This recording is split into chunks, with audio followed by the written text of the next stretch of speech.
call the Township Committee. If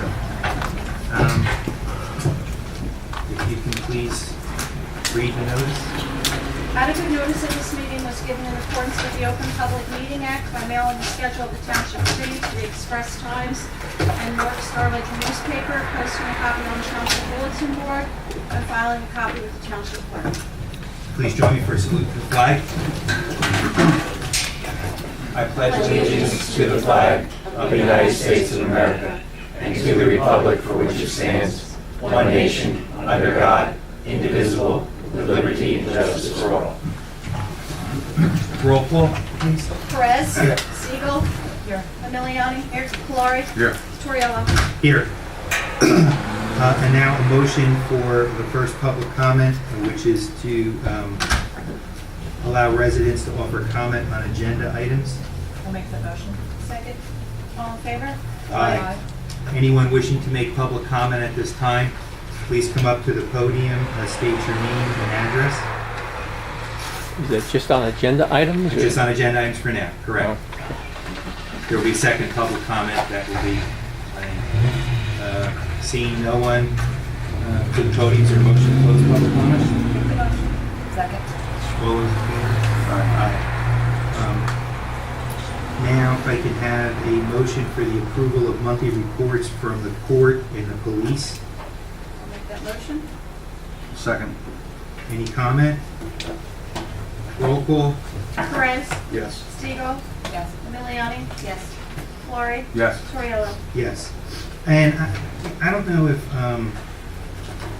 now might be a good time to just, I guess, ask the question, committee members, and it's just top of my head now. Traditionally, I see we don't always get monthly reports from everyone, but what I've never seen on here is a monthly report from DPW, and I'm wondering if that might be helpful for us in terms of getting a handle on what's going on with this time. Oh, is it Tanya? I'm sorry. What kind of report would you want? Like what kind of status would you have today?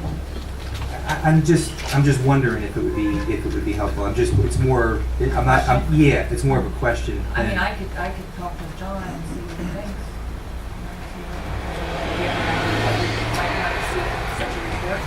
I don't know. Exactly. I mean, nothing. I don't think anything to keep owners, but something that might Captures. Yeah. I mean, it may not even warrant something every month, but it seems like you get, no input other than, I guess, to the extent that if there was an issue, they would, hopefully go to you and then we'd have a discussion. But, maybe if you want to have a conversation I'll and talk see. with John. And see. It's really the only way that we can create what we're doing for the future for roads and improvements on the road. So without some of that knowledge on what they're actually doing, this would probably give us an opportunity to really look at the roads in the town that we're responsible we've had for. reports in the past where what roads really need to be, and I think, Mike, you've been involved in that, right? As Yeah. far as what roads need to be repaired, and we haven't had money to do it. No. I mean, we can certainly ask that question. Okay, great. Now, item number 7, Wayne, I don't know, should we table that or did you have? I came up with just a few things. Okay. I'll try to remember. I did experience a problem again in preparing the buildings this month. No, I skipped over the payment of bills and claims, but you go ahead, we'll take it out of order. Let her Do you go. want to pull the microphone closer to you? I know you. No one does. We had some personal day that prevented us from getting the purchase orders pre-signed by the department heads again. Just to recap, all the department heads should be viewing the purchase orders for the bill list the Thursday or Friday prior to the committee meeting. On Monday, the bill list will go out to all the committee people. A bill list will go to the administrators, and everyone's bills will be in their bins waiting for them whenever you can come in between Monday and Thursday. The purchase orders really shouldn't leave the building. They're the primary and only original source document that I have to actually process payment. They can be recreated, but it would be a very time-consuming task. So if we could leave them all here, maybe just spend an hour sometime between Monday evening and Thursday evening to review your bills, it would be a much more efficient process. Purchasing is definitely starting to get under control. We're following a very easy path and flow with all the approvals along the way. One problem I did run into in the past 2 weeks was it came up because I was following the purchase system, because we have a few checks and balances in place at least. I had written up a purchase requisition, provided it to the administrator for approval as I'm supposed to do. And at that time, the administrator asked me, "Are you sure we have money for this?" It was for a capital project, and when I looked up the specific budget account, it's just titled various projects. There was still $5,400 left in there, so I said, "Oh yeah, we have plenty of money for that." She then provided me with a copy of the actual original capital ordinance, and I could see that there were 5 completely separate projects that were funded all on the same budget line. It shouldn't have been set up like that. It's completely okay to do your capital ordinance that way. It saves you paperwork, advertising, it's a much cleaner process. But in your budget, you want each line item to be set up so that the money that was authorized for one project doesn't get commingled with what was specifically intended for another project. What was the project at the time? What department? It was a bunch of departments combined. It was from 2008. The actual ordinance was various projects that you see. 3, 4, 5 altogether. It was a tax and animal control automation system. There was port equipment, Stecker, milk filling, various improvements, the roads, and the acquisition of leads and dump truck. So that was the ordinance, but what was the bill that came in that you said? It was for picnic tables. And I had already told Committeeman Perez, "Oh yeah, there's tons of money left in there." Because to the best of my knowledge, there was $5,400 left in there For Stecker Field? for various improvements.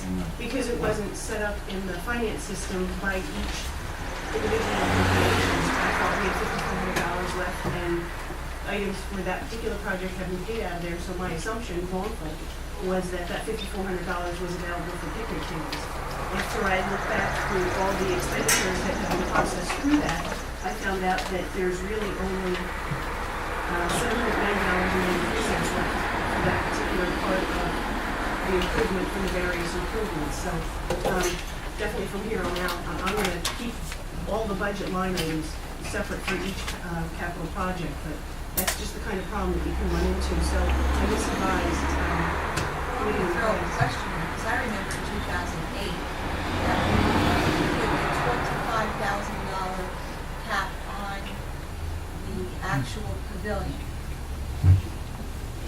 The actual term in the ordinance is construction of Stecker Field Pavilion. Only. That's the term, that's the wording. that's Okay, used. so the $10,000, where is the balance if that was 15? No, that was 25, that was appropriated at Right, it was 25,000. 25, but how much was the expense for the pavilion?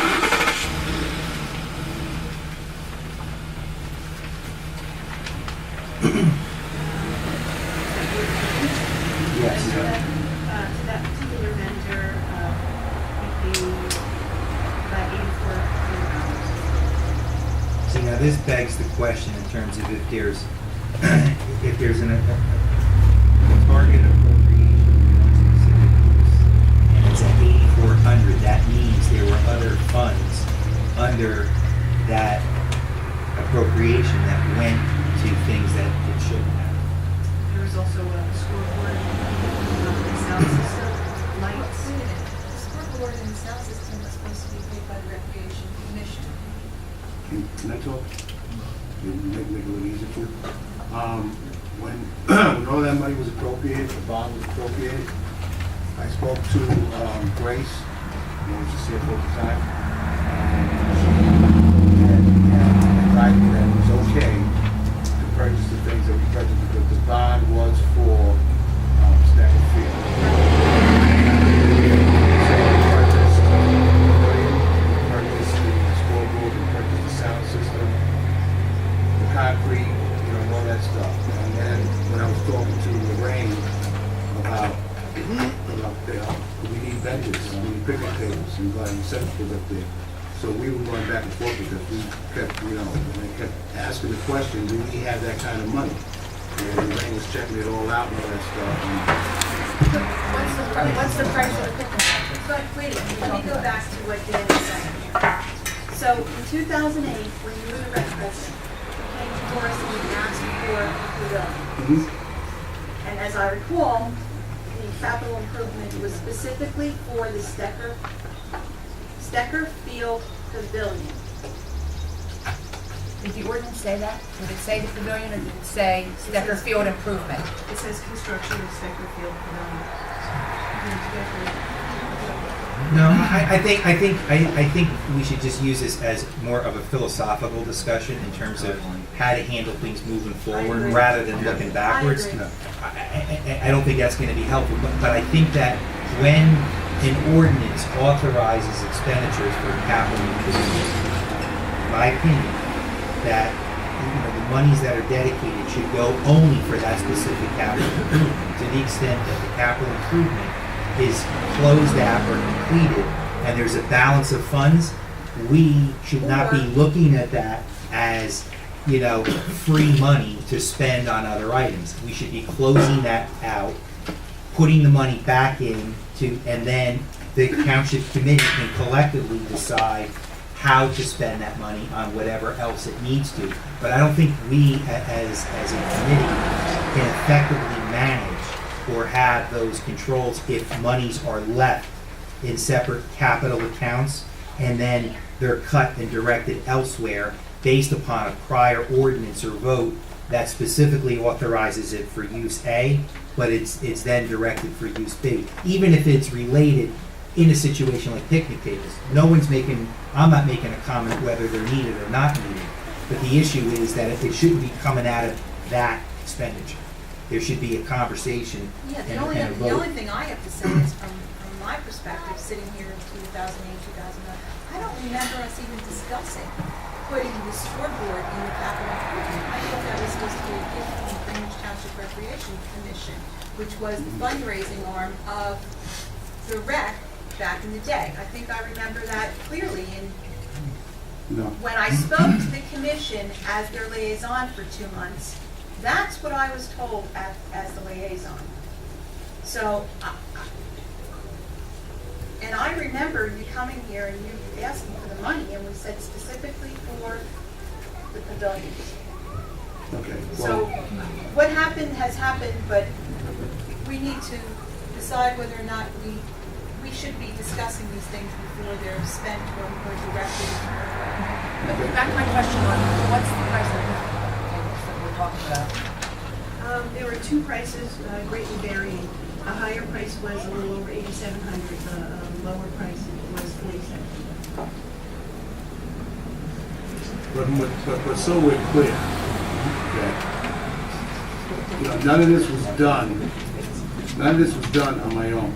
Okay, I was directed that I couldn't do these things. When the question was brought up, when I spoke to Grace, the CFO, I was directed that was okay to go. That money could be used for other things as long as it was pertaining to Stecker Field.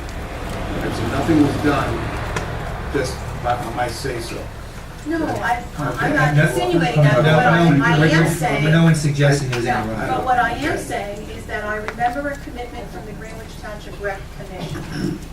And I don't know when that changed, but that was never discussed here, never discussed. Well, I think we have a lot of the Recreation Commission here It tonight. has I think nothing to do with them, it has to do with our functions. Yeah. I understand that, but you said, you're talking about that you remember a discussion where they said that it would come from the Recreation Commission, and I see people in the audience from the Rec Commission shaking their head no, that they don't I remember. think- I don't think I think some of looking- these people remember. Yeah, I think looking backwards actually is completely missing the point. This I have it in isn't my minutes. this isn't about, we're talking about a process moving forward philosophically. This isn't about a rec pavilion or about picnic tables. This is about when this township committee authorizes undertakes and adopts an ordinance for capital improvements. All I think, and I haven't heard anybody disagree with this, and I hope that no one will disagree with this, that the expenditure should be specific to what was authorized in the ordinance, and then once that project is completed, to the extent that there are any surplus, that we should undertake action again to make sure that that money is put back in the general fund, and then we can, as a township committee, undertake, as we should, on all expenditures, have the knowledge, the discussion, and a vote as to how it's spent. That's all. It's not about looking backwards more than looking forwards. I don't think anybody's in disagreement with that, right? No, but, I agree. okay, so I think enough said on that. Anything else, Tony? Oh, yeah. I was just getting done. I did update the annual financial statement that the auditor provided to us, so I was pretty excited. The administrator was really excited. We did have to dance that as of 1/1/2012, all of our general levies are in balance, everything's perfect. I just kind of have to move on from there now. But it's all there, everything is equally balanced. It's a beautiful thing. I have them hanging on my wall if anybody wants to take a look at it. I will. What's a happy dance? We're not telling you. Yeah. Right now, we don't want to.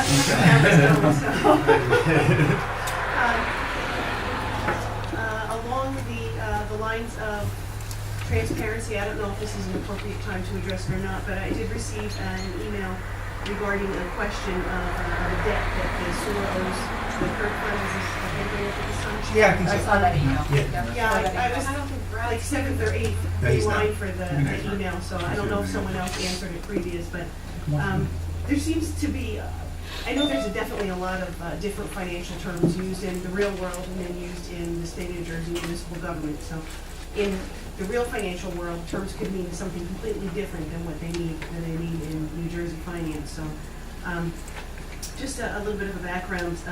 The word interfund in New Jersey government means a temporary loan from one fund to the other. It should be repaid during the calendar year. If it's not, it can have a very potentially detrimental effect to your surplus. Each interfund that the current is owed from another fund, if it's not repaid by the end of the year, you not only have a receivable, which is a pretty general thing, but you also have an offsetting reserve, the exact dollar amount, and that directly decreases the amount of surplus that you have. So if you have a $100,000 interfund, you have a receivable as a debit, you have a reserve as a credit, and your surplus is reduced by $100,000 to create that reserve. When it's paid back, you get that money back in surplus. But for that next year, you lost a big chunk of the surplus. That's an actual interfund. The state views an unrepaid interfund, if it's not paid by the 12/31 of that year, they view that as a sign of fiscal distress. It's okay during the course of the year to borrow money from one fund to the other for a potentially short-term cash flow problem. If your tax bills go out late, but your sewer bills are paid, you can borrow money from your sewer. You just have to pay it back by the end of the year. You can do it to stave off long-term financing. Have to have it paid off by the end of the year. If you don't, your auditor is obligated to put in an audit recommendation. But we don't want any audit recommendations. Every single one of them should be analyzed specifically to find out how you can avoid having that again. It's a big red flag, and it just looks really bad. So what was that, Brad? It was Brad Crone who posed the question Right. last meeting, and I think Elaine told him to go to the March 19th meeting video. He wasn't able to see the answer, so what was his specific question? He wanted to know why the loan doesn't show up as a receivable from the current fund and as a payable on the sewer And fund. what he's asking about is the loan that was taken from the sewer utility fund surplus Mhm. for closing the gap on the Right. budget. The big correction to that, it wasn't a loan. It wasn't borrowed. There's the interfund that we talked about already, and then there's an anticipation of surplus. The actual proper term for that is residual equity transfer.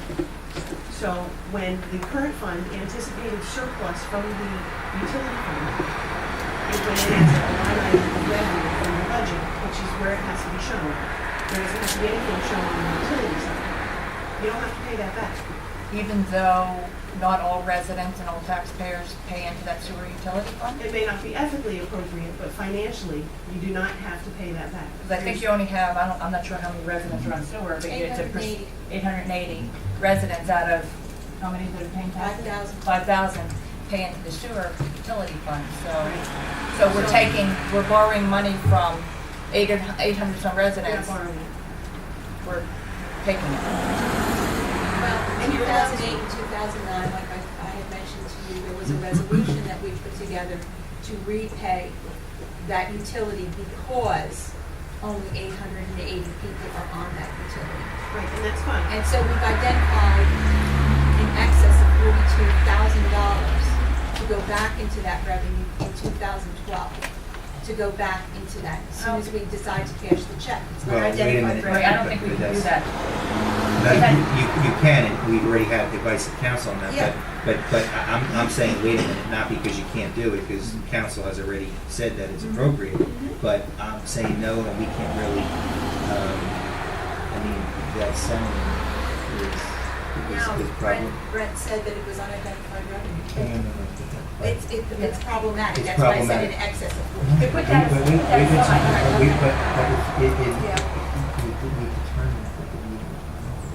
Exactly.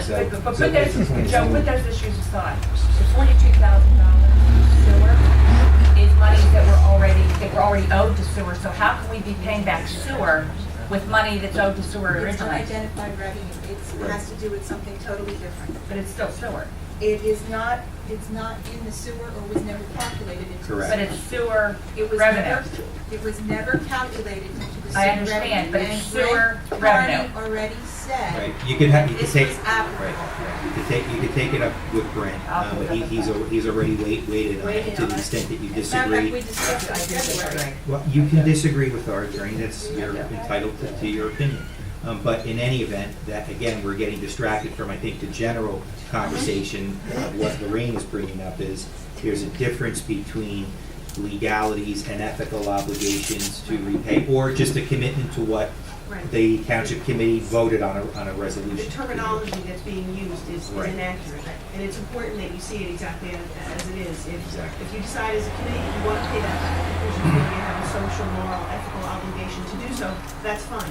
But you're under no legal requirement to repay that. It's 100% permissible to anticipate surplus from any utility, whether it's an electrical, sewer, it could be a parking. You can anticipate that, and you don't have to pay it back. Just as a statutory reference, that's under the state of New Jersey, Rule 4-26. 48. 4-26. Colon 4-26. Just as an aside, all the New Jersey utilities, not an authority, but an actual utility, by nature, it has to be self-liquidating. It's set up to be self-liquidating. You're not supposed to make money. If the job is supposed to generate surplus, that surplus can be used for a variety of legal things. You can save it to pay off your future capital projects, to save for those capital projects. It's a young sewer system, but down the road you'll need some. So you could start to set some of that aside for future capital improvements. You could use it to reduce rates if you were so inclined. So you're saying outside of having that money in surplus for sewer for future repairs to sewer, you're saying it can be used for anything else and it doesn't have to be repaid? Depending on how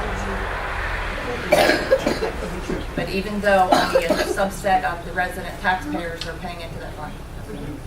It's a municipal utility, even though it services not 100% of your population, the municipality is 100% legal in anticipating surplus from your utility, and it does not have to be paid back. If you want to pay it back, that's fine, but you're under no obligation. So back to Brad's question, really around, do we need to show it? The answer is no. No, absolutely not, because it's not a loan. It's not an interfund, it's not a loan, it's not something that the current fund owes back to your utility. You anticipated their surplus. So then I guess, just one more question. So let's say those monies were used, and I think we've borrowed so far $500,000 from the sewer utility. Is that Three. 300,000 total? Okay. So let's say repair, like something happens to the sewer part, and a repair cost is incurred and it's higher than what's in the sewer utility surplus, then those residents that are currently paying the sewer would be taxed additionally to cover that repair, not the total residents of the township. You could do a local assessment, you could do general taxation could pay for it, it really wouldn't matter. It should be completely funded and subsidized by the utility. The utility has the authority to issue debt for its own purposes.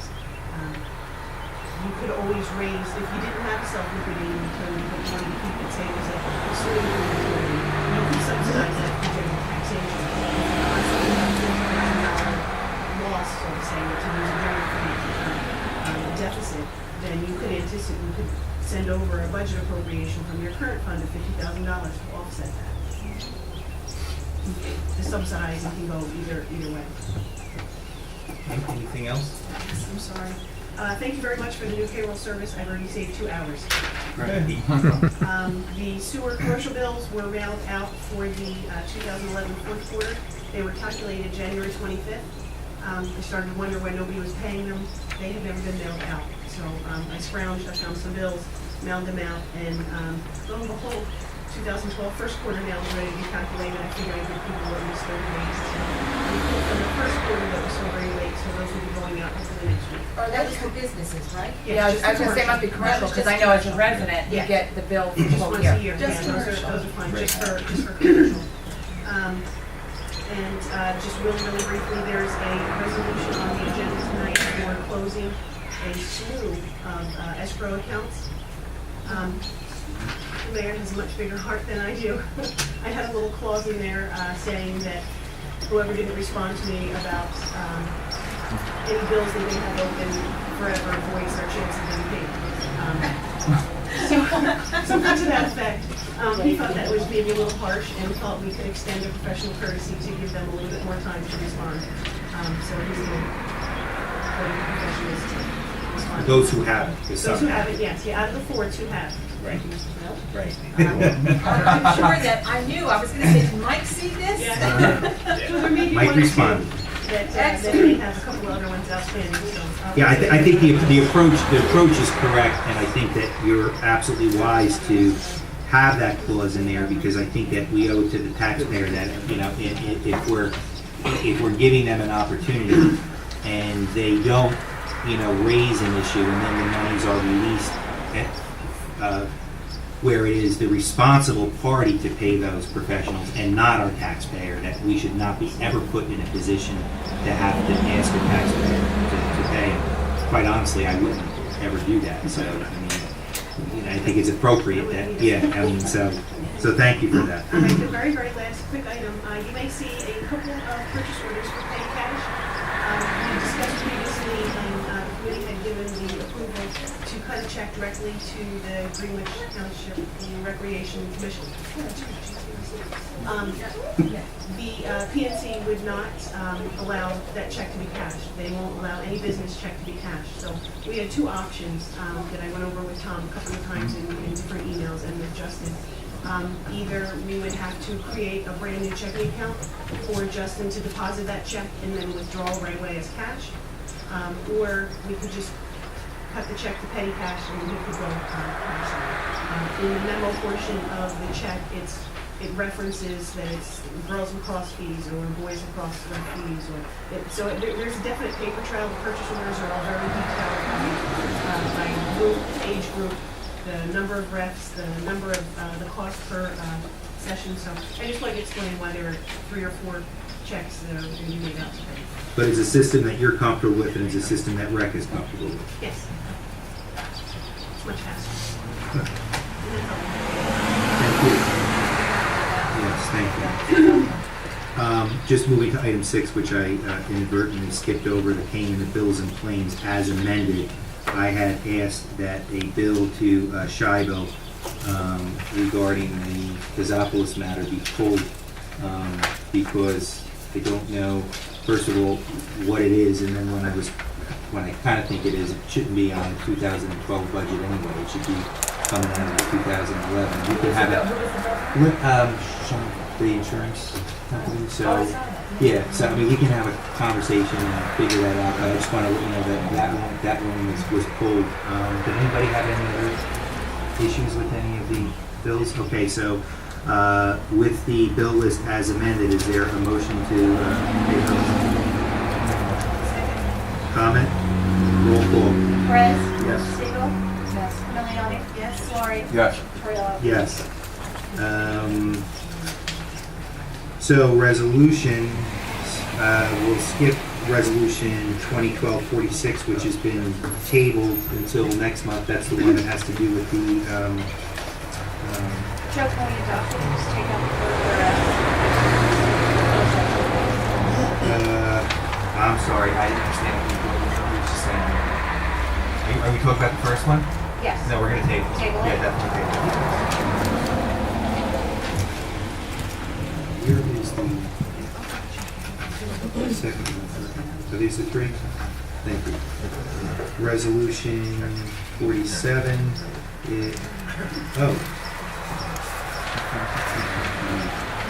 Kim, I'm looking at 47 on the agenda, which says municipal tax lien redemption, and what I have in front of me is Gordon. Okay, I screwed up the numbers then. So I was So, rushing and doing this. Okay, we'll change those numbers. which, So go with 47 for the municipal tax lien redemption. okay, so, There's two of them. Yes, 47 and 48. all right, so we're gonna,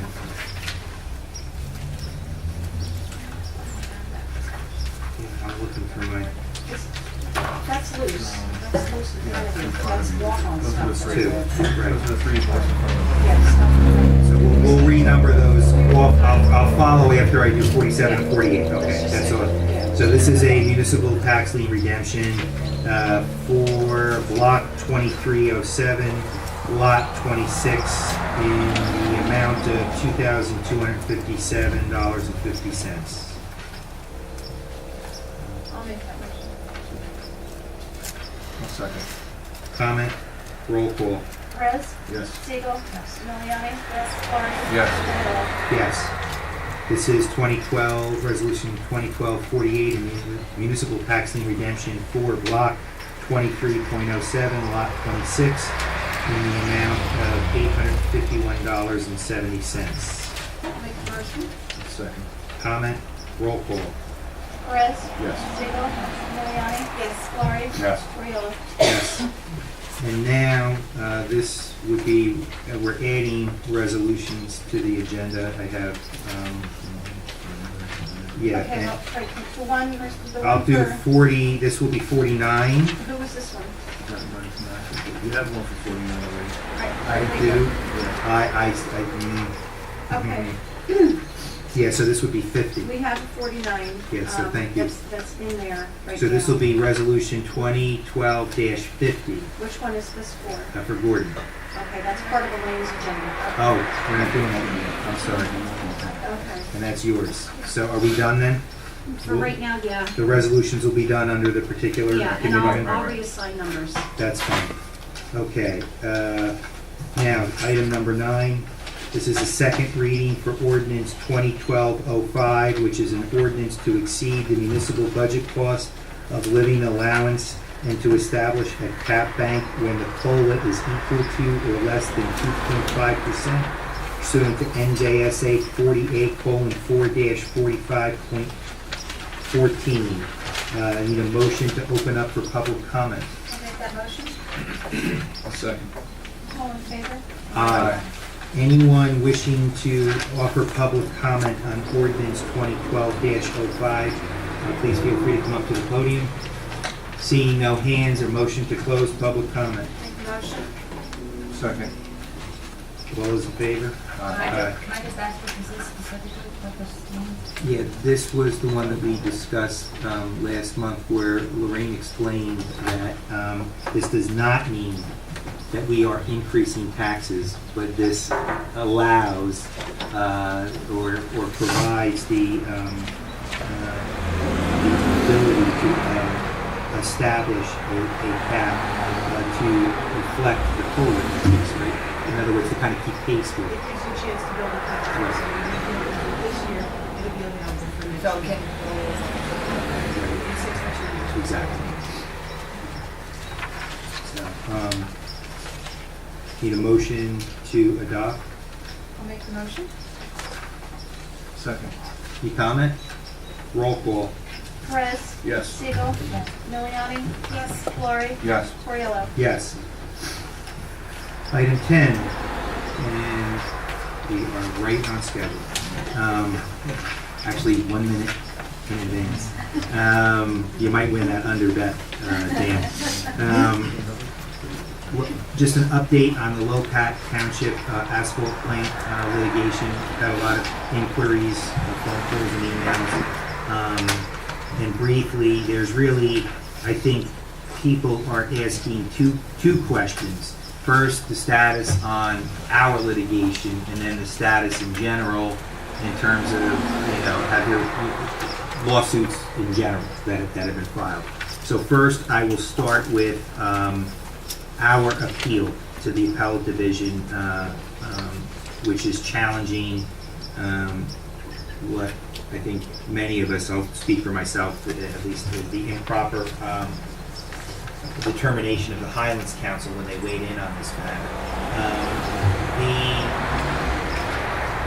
In the most simplistic terms, before the appellate division will issue a scheduling order to allow, which would really set forth briefing schedule, the Attorney General's office has to be given 30 days to weigh in on the record to say whether they looked at it, they deem this to be the official record or not. And I guess to the extent that they weigh in, if there's any discrepancies or differences, then our attorney, John Drill, could weigh in and say, I want to supplement the record to include X, Y, and Z. Then once there's a ground rule established based on what the record is, then the scheduling order would be issued in a briefing schedule. I believe that the due date for the Attorney General's office to weigh in on the official record is tomorrow. Let's assume that there is no weighing in.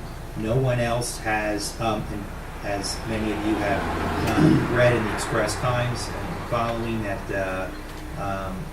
Lopat's counsel on its own filed a motion to intervene. It came to light, and without comment on how that happened, subsequently, once it came to light and public was apprised, their attorney withdrew their motion to intervene, and there is a law firm, Wolf and Sampson, who has improperly tried to intervene on behalf of the interested party to develop the asphalt plant. I say improperly because there are rules of procedure as to how one intervenes, and they were not followed. And they did it incorrectly, so as I'm talking to you now, their efforts to intervene are legally ineffective. They've been apprised of their improper attempt to intervene, and to date they have not taken any corrective action to intervene. So that leaves us with the only party in the appellate division right now is us. Assuming that the record is established tomorrow, I anticipate a briefing schedule will go out, and you could probably figure 5 to 6 weeks from now, roughly, for briefs to be filed, and then the court will, proceed from there. So that's the best update that I can give you now on where we stand with our litigation. With respect to the planning board in Lopatcon, again, as I speak to you now, the planning board has not adopted a resolution yet. So the 45 days for any concerned citizens to file an appeal to challenge whatever issues they want to challenge, or legal issues that they want to raise, the clock has not yet started to tick. It will be 45 days from whatever date they adopt that resolution, and I believe that they have a meeting next week. So you can anticipate if they adopt the resolution next week, you can diary 45 days from that date, and that's when they would have to. 45 from the date that their decision is published. Oh, published, okay, all right, so So figure, 47, 48 days or somewhere around there. Thank you, Kathy, you're right. Ballpark from there. Thank you for that. So that's it with respect to an update on litigation. I received and shared with the other committee members tonight a letter from the Department of Transportation April 9th. Mike, I see you were CC'd on it, right? That we. Yeah, actually Elaine had. I didn't know that I contacted had me, it. This afternoon, I brought a copy Thank along, you, and I thank you. certainly saw the letter. Yeah. Just to update everybody that the DOT has denied our application for a grant for Greenwich Road resurfacing and Washington Street resurfacing. In essence, said, they played the financial fiddle and said not enough funds, but ring our doorbell next year and try again. So I just have to share that news with everyone. If I could add. Absolutely, please do.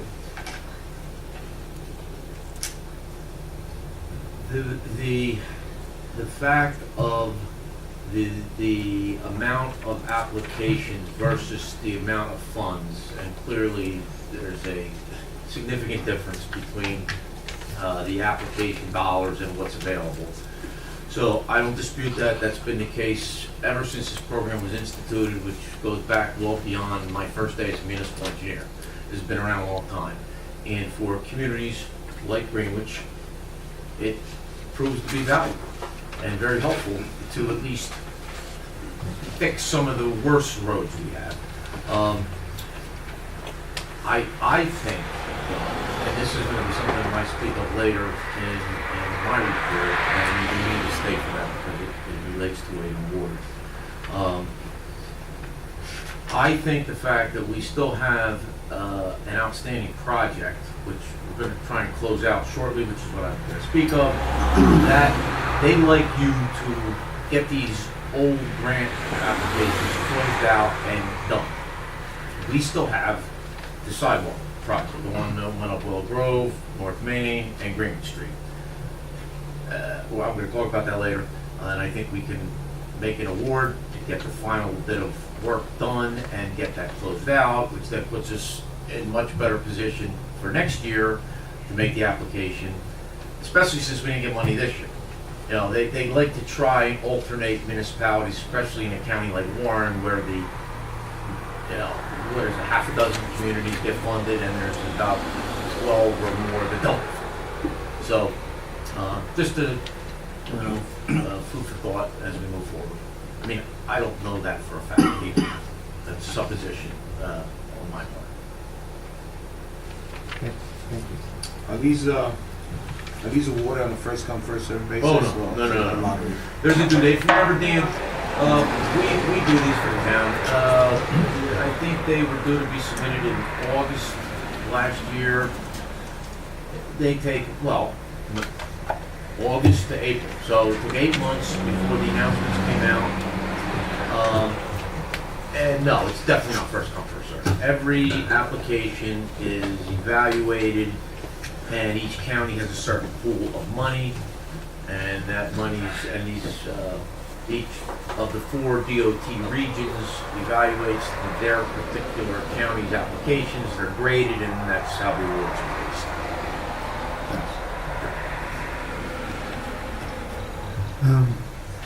I'm going to table the next item that I have on my agenda, discussion on our mission and vision, and wait for Brent's return from vacation so we can, but I guess maybe just use this as a reminder if anybody has any ideas or, suggestions to build off of what I submitted last month. Maybe if we could have that ready to welcome Brent back from, they're probably tired of eating all that lousy pasta and Dino. Lousy So, pasta. Yeah, sure. we can do that then. And then the final item on the June 3rd Stinger Sprint. There's going to be a road we're going to need to close, I guess, Greenwich Street only. Well, that will write the letter to the county. Because the other we could take care of And internally. then you'll over. Right, then the rest we could take care of. So we need to authorize you. So I need a motion to authorize the clerk to reach out to the county regarding the closure of Greenwich Street You get permission. and get permission. I'll make that motion. Second. Any comment? Roll call. Perez? Yes. Siegel? Yes. Miliani? Yes. Florrie? Yes. Clearly. Yes. And then an item that I want to add to tonight's agenda is to fill a vacancy on our rec commission to appoint resident Tim Hoey. There has been some discussion with our liaison, Tom Kalari, and the members of REC, and through those discussions, there's been a recommendation to me to make that appointment to Tim Hoey, and pursuant to the statute, is he here? Is he here? Tim. At this time, I'd like to welcome you to the Rec Commission, and thank you so much for volunteering and for stepping up. It is appreciated, and so thank you for that. Did the rec commission, is that Yes, it was discussed. It was discussed with our liaison, and it so was. the rec commission voted and They presented didn't. it? They didn't vote. That's not the process. But the Rec Commission was the name was suggested. Right. And there was. I don't remember it working that way when I was liaison. Yeah. Well, I don't know how it worked in the past, but the appointment and as it was presented I don't know to Tim, Brent. but I thought the rec commission, okay. Right. I The may appointment be is being confused. made pursuant to NJSA 40:12-1. So thank you, Tim. So can I ask a question then? Because I'm a little confused. So in the past, the process was that recreation would have someone come before them, and then the rec would talk to that person, whoever it may be, and I would say 9 3/4 times out of 10, that person would come onto the board, and whoever the president would come forward to the township committee, and then present to the township committee that so-and-so, we'd like to have so-and-so on the rec board, and then the township committee would approve. Right. So are we stepping away from that? Yeah, we're going to follow the statute. I don't know how it was done. I don't know how it was done in the past, but to be clear, and as Brent prepared a memo, we had this discussion the last time, and Brent also had a discussion with Justin about a month ago. We had a conference call regarding, the statutory obligations, the role and whatnot. But I will tell you how I've done it is I did not undertake my statutory authority to make an appointment on my own. I had a conversation with our rec liaison, Tom, who had a conversation with members of rec about his name was presented to the entire rec commission before tonight, and I have an email from rec saying that they endorse and support the appointment. So based upon rec's involvement, their approval, and the recommendation of Tom, that's how the appointment was made. In addition, Dan, though, there hasn't been too many residents willing to step up. There's been positions open for a long time, and when you finally find someone who's willing to step up, who embodies what REC stands for, we should take advantage of that as soon as possible. Yeah, that's not the issue. That's not the board question. process. I'm not questioning that. I guess what I'm looking at is that I don't know. So are we leading up to where from now on we're going to recommend first, or the mayor's going to recommend first who's going to be on rec, or are we still going to allow rec to have people come forward and then So present that's those people to the that's still an township? absence of No, a president and a vice president. If I can, your statement is incorrect. You said, are we going to have the mayor recommend first? That's not what happened. Again, if you were listening, what I said was the name came from Tom to rec.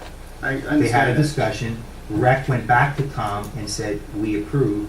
Tom made the recommendation with me, and in my discharging my statutory obligation in making the appointment, I considered the opinion of our rec liaison, who is in charge of discussing these issues with rec, and in rec's opinion, that they welcomed him. And based upon rec's involvement and our liaison's involvement, I've undertaken the statutory appointment. Okay, I understand that, and I was listening. My question is, in the future, like such as now, we have openings on rec, right? You have 3 or 4 Right. openings, whatever it is, okay. So if Gary Hill went up to the rec one day, went to the meeting and said, like, you don't have enough time to volunteer, right? Come on, Gary, step up. If he went to the rec, one of the rec meetings and said, I'd like to fill one of those positions. Absolutely. I understand that the mayor has the power to appoint. No, we don't issue Wait, let me a- finish, please, let me finish. So my question is, again, that if they decide that Gary is okay to be on the rec with them, are we still gonna follow the past practice of them coming before the committee and asking, saying to the committee, we'd like to have Gary Hill on recreation, or are we gonna go to where you as the mayor, or whoever may be the mayor at the time, would say, I'd rather have Mike on recreation, and I'm gonna appoint Mike to recreation? Well, are you asking me if I would make an appointment that I'm uncomfortable with? No, I'm asking you, how are we going to proceed? How are we going forward from this point on, as far as members to the board, to the rec board? I think that Dan, we're not saying we're not letting rec decide. They're gonna, if people come forward and if they go out and get someone that they deem worthy of being on the rec board, well, by all means, we're gonna take their recommendation. Okay. But I haven't seen any yet. And we've been calling the that- town for people to step up, and we haven't seen it. And this is the way it transpired. Okay, but that's still, that wasn't my point. And I did ask them. Yeah. So, I mean, it does fall along the What lines is of your past point? practice. I said it 3 times already. My point is that, are we still gonna allow them to have to choose who they would like to have on the rec board instead of Yes, they have input. us decide who's gonna be on the rec board? They have input. They will continue to have input as they had input on this appointment. Okay, Absolutely. And That's input on this. very simple question, that's all it was. So the only question I have then is, I mean, this is an add-on. Was there some reason that this wasn't part of the agenda that was put out there? And that was missed by me. Because I thought we talked about not having add-ons, and this That is was an add-on. totally missed by me. Thank you.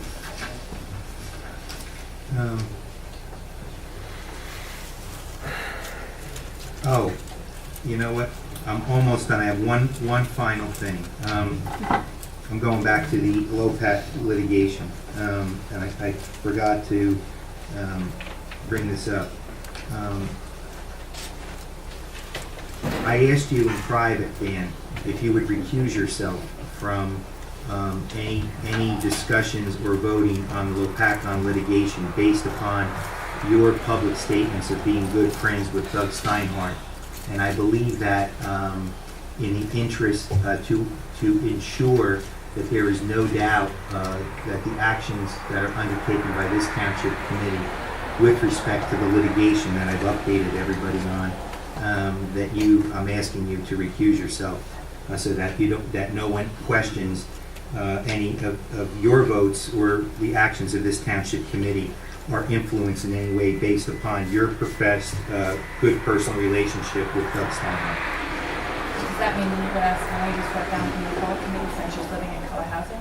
No, what I'm doing is I'm asking Dan to, and rather than have you politicize and grandstand, which is what you're doing right now, is to direct a specific legal issue that is presently before us right now, where we are currently involved in litigation and with a neighboring town, where a member, an elected official of this town, has announced a good, strong personal relationship with the mayor of that town, and I believe that Committeeman Perez owes it to the representatives, to the people that he represents in this town, to recuse himself, to ensure and preserve the integrity of the process. And that's what I'm asking you. And I would ask that you strongly consider that and recuse himself. Well, my answer is no. Again, That's unfortunate. well, whether it's unfortunate or not, my answer is no. Because I am friends with Mayor Steinhardt does not mean that I can't say what's happening in the Pecca. I voted for whatever we came up with to go to fight the asphalt plant. I voted for, along with everyone else here, to do what we have to do to ensure that the residents of Greenwich are taken care of. So, the fact that I happen to be friends with him shouldn't come into play here. I can separate the two. I think that my integrity and everything else, people know who I am, people know that I'm gonna do what's right for Greenwich, and that's that. Well, that's your position. We could have a discussion at a later date about that. I think it's unfortunate. I think you're letting the folks that you represent down, but that is your decision. I have nothing else on my agenda. Okay. Co-op Violence Task Force, Tanya, just so that you know, before I moved in with my mother, I had a conversation with Stuart Coney about the co-op and representation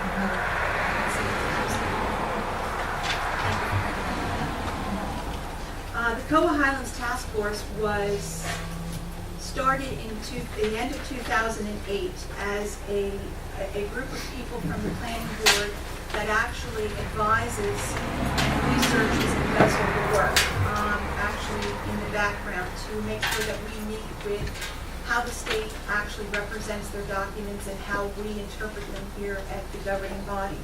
It is laborious at best. I need another round of toothpicks from my last meeting. But in fact, it is a good sampling of the planning board so that all areas of the township are represented.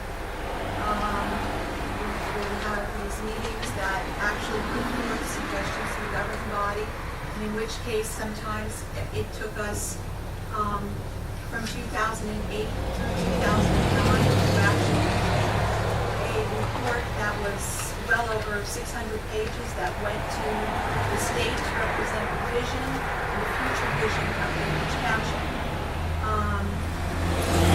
Both the Highlands and the COA directly affect this town in many, many ways. And one of the things that happened to us a while ago, many years ago, was the Mount Laurel lawsuit. So because of that Mount Laurel lawsuit, the governing body actually took on the initiative to make sure that that never happens again. And by that, I mean there's planning that's involved. Now, these particular dollars at this point in time do not come out of our general fund. It comes out, the COA comes out of the COA, and most of the time, the Highlands Task Force gets the funding for professional advice from Highlands grants. And we have been lucky enough to receive over $162,000 in grant money from the Highlands to actually review how the Highlands affects the township and how the COA will be impacted. One without the other changes our impact in the future. So we're in the midst of actually reviewing all of that. In the process, we now have a response that's due to the Highlands Council, which we worked on partially this past week, but Steve Balzano will pick up from so that we can identify the Highlands and maybe discuss what the state of New Jersey is expecting of us on July 17th. Sure. Thank you, everybody. Very briefly, very complicated issue. Can everybody hear me? Oh, there you go. He has to just speak louder. Very briefly, and I'm not going to get into the dirt. Just wait 1 second. I want to make sure that it is picking up, and I don't know how to read that. Wait for him. Yeah, it may be on in terms of. I just want to make sure that we're actually making a record. That's all. It doesn't look like it. Is it moving? So, all right. I'm getting nods. Go ahead. Go ahead. The law was passed in 2004 that requires the township to consider whether to modify your zoning ordinances to conform to the Highlands Regional Master Plan. The one fortunate thing is that the Highlands Regional Master Plan is very, very compatible, very similar to your own zoning. Its intended purpose is to maintain rural character, to protect environmental resources, particularly drinking water quality. And as virtually all the residents in the township are dependent upon groundwater for their drinking water, it's of particular importance to the residents of the township. But in the course of reviewing those documents, and as some of you, and I think Tanya and Elaine, you were probably the only two on the council at the time, but in the course of reviewing those documents, the Highlands Task Force identified several areas of concern. Among those areas of concern was one that the town was not willing to concede its home rule authority.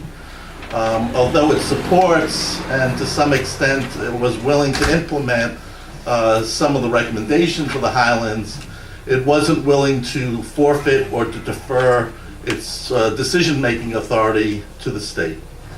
That was one issue. Second, an important issue was that the town was unwilling to incur any costs associated with implementing the Highlands. And although grants are made available, it's a very ambitious plan. There's a lot of things they want to accomplish, and so far the funds have only been allocated for a very small portion of that. So the town has been very cognizant, of the task force up to this point, very cognizant of not committing itself to undertake something that would be a burden on taxpayers. So that was the second sort of major point. A third significant point was that the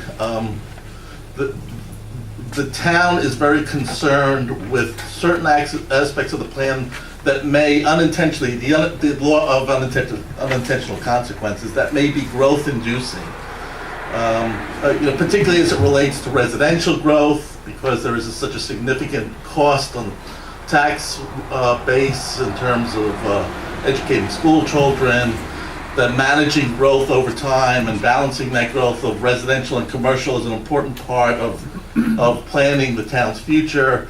And the town didn't want to inadvertently agree to something that had the unintended consequences of forcing more growth that may have a huge tax consequence. So, based upon those general principles, we made a series of comments and documents to the Highlands Council 2 years ago.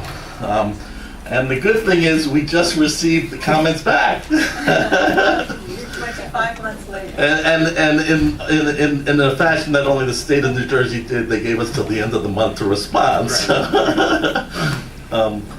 So the task force was reconvened. You assigned it to the task force. You authorized us to go ahead and to do another round of review. Essentially what they did is they sent comments back to our comments. So now we have not only 600 pages of papers, but it's all in track changes, if anybody knows words. And there's about 10 commenters, so there's comments on top of comments on top of comments. It's an interesting exercise. And we're going through that process. It's very burdensome and laborious. They essentially have rejected many of the same issues we expressed previously. And essentially the recommendation opinion of the task